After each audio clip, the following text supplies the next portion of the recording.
Ce programme vous est proposé par Sansa Studio en partenariat avec Skywood, la solution innovante et durable.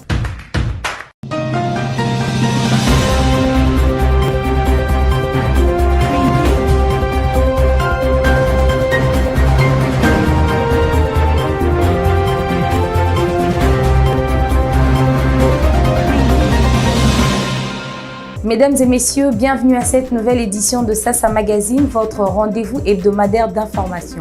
D'abord, les sommaires.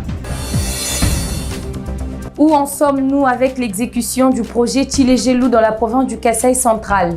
La question préoccupe les députés provinciaux de cette province à travers la commission parlementaire mise en place. La léthargie observée inquiète ces élus provinciaux. Sasa Magazine. Les solutions innovantes pour la relance de l'Afrique après la Covid-19 et la crise en Ukraine. La thématique était au centre de la 54e conférence des ministres des Finances de la communauté des États d'Afrique tenue au Sénégal. Une occasion pour la vice-ministre des Finances Onej Télé de faire entendre la voix de la RDC sur la diversification de l'économie. Quel état des lieux faire du projet Tshilé-Gelou au Kasaï central? L'Assemblée provinciale de cette province veut s'enquérir de l'évolution de ces projets à travers une commission parlementaire mise en place. Faisons les points avec Freddy Million-Bouéboué et David Saveur-Mikobi. Encore Bob Kayombo, rapporteur de l'organe délibérant provincial et membre de la commission mise en place, l'initiative vise à faire la lumière sur l'évolution de ces projets qui avancent à pas de tortue. À l'annonce de ce projet Tshilé-Gelou, ça avait suscité beaucoup d'espoir au sein de la population centre-kassaïenne parce que vous êtes sans ignorer qu'on a presque plus de routes dans la province et plus précisément dans la ville de Kananga. Toutes les routes sont presque détériorées. C'est ainsi, avec cette annonce, ça a donné de l'espoir au sein de la population. Et lorsque les travaux ont été lancés, nous avons remarqué une certaine léthargie. Et en dehors de ça, il y a un peu beaucoup de zondis sur ces travaux, sur l'argent qui était sorti et ce qui était en train de se faire sur le terrain. Alors, ça a suscité notre curiosité. Parce que vous devez savoir que nous, en tant que représentants du peuple, lorsque la population nous pose des questions spécifiques, nous devons avoir des réponses spécifiques à donner. Alors, à ce jour, nous ne savons pas où est-ce qu'ils en sont avec ces travaux-là. Raison pour laquelle nous avons résolu quand même que nous ayons l'information, que nous sachions, parce que ça évolue un peu d'une manière opaque. Il y a une grande opacité autour de ces projets. Alors, avec cette commission, on aura posé des questions et ce sont ces questions-là qui pourront nous permettre quand même, avec des réponses qui seront données, que nous ayons l'information qu'il faut à donner à notre population. La même inquiétude est exprimée par la population qui souhaite voir ces projets non seulement évoluer rapidement, mais prendre en compte d'autres artères. Cette route était dans un état très critique. Quand il y avait la pluie, on ne pouvait pas se promener dans cette route. Il y avait assez un peu de saleté. Nous voyons aujourd'hui la route est goudronnée. C'est une bonne chose. Et si l'État continue un peu à faire un peu de telles choses, c'est une bonne chose et ça doit aussi contribuer au développement de notre pays. Bon, quand je vois quand même cette bonne route comme ça, en bon état, j'essaie d'abord de féliciter notre président Félix Tshisekedi Tshilombo Antoine, lui qui est Fatih Béton, parce que nous voyons directement les bétons en action. Vraiment, on tient beaucoup à le féliciter pour ça, pour ses travaux. Car auparavant, on ne pouvait pas marcher comme ça. Aujourd'hui, on est quand même libre, on marche librement. La route est quand même en bon état. Lancé le 30 mars 2021 à Kananga pour une durée de 36 mois, le projet Tshilé-Gelou, qui est une initiative personnelle du président Félix Tshisekedi, vise la réhabilitation et la modernisation de la voirie urbaine. Ces travaux, exécutés par l'entreprise chinoise Grexet, concerne 35 km de la voirie urbaine dans la ville de Kananga. Restons dans les domaines des infrastructures pour parler de ces mauvais états de la route Kananga-Kamwesha qui relie le province du Kasaï et Kasaï central. Une situation qui inquiète les usagers. Ils en appellent ainsi à une solution urgente. Marlène Kankou signe ses reportages. Piétons, chauffeurs de véhicules, conducteurs de motos et transporteurs à vélo, aucune catégorie n'est épargnée par les conséquences de ces mauvais états de la route. Gabi Beya, conducteur du véhicule, qui a déjà passé 5 jours en route à cause de ces calvaires, témoigne. En tout cas, ce qui président Fachi a ses... Notre véhicule n'a aucun problème ici. Mais l'unique problème ici, c'est la route qui nous fait défaut.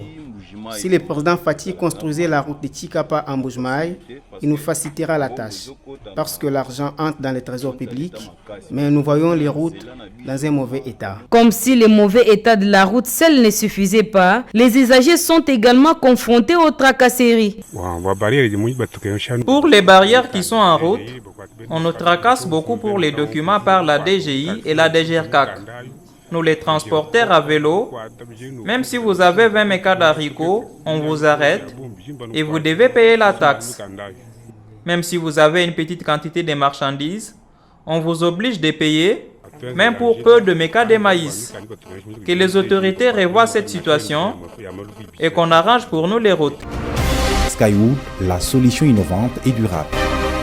Le mouvement Rien sans les femmes salue l'élection démocratique des nouvelles autorités provinciales du Kasaï central et recommande à la nouvelle équipe de concrétiser la vision du rayonnement de la province et de couronner les combats pour la dignité de la femme.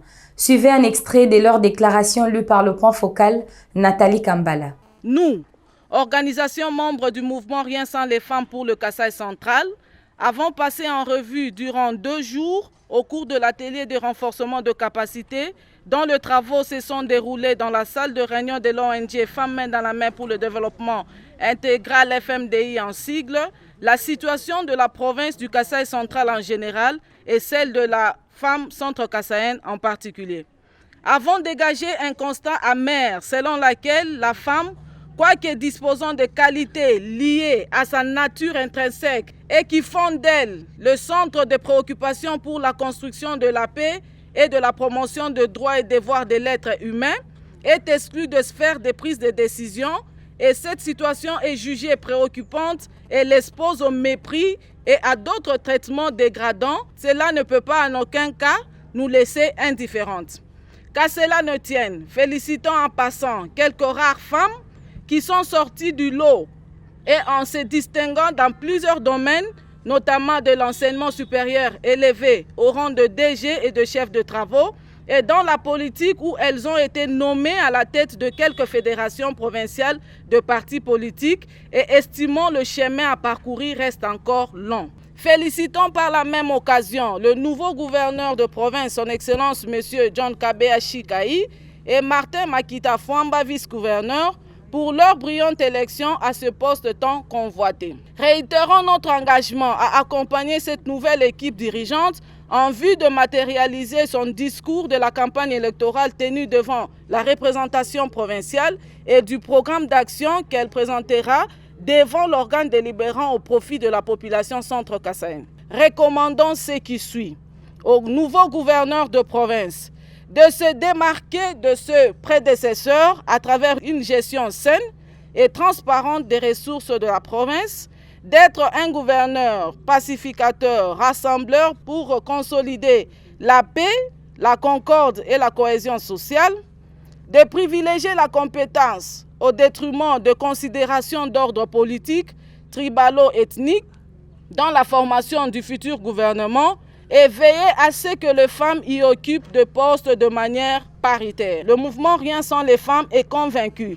que ce n'est qu'avec une implication accrue des femmes dans le poste de prise de décision que notre province pourra prétendre au développement et à une paix durable.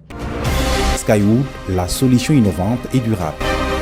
Tenue au courant de la semaine qui s'achève à Dakar de la 54e conférence des ministres des Finances de la communauté des États d'Afrique, la République démocratique du Congo a été représentée à ses assises par la vice-ministre des Finances Onej Télé.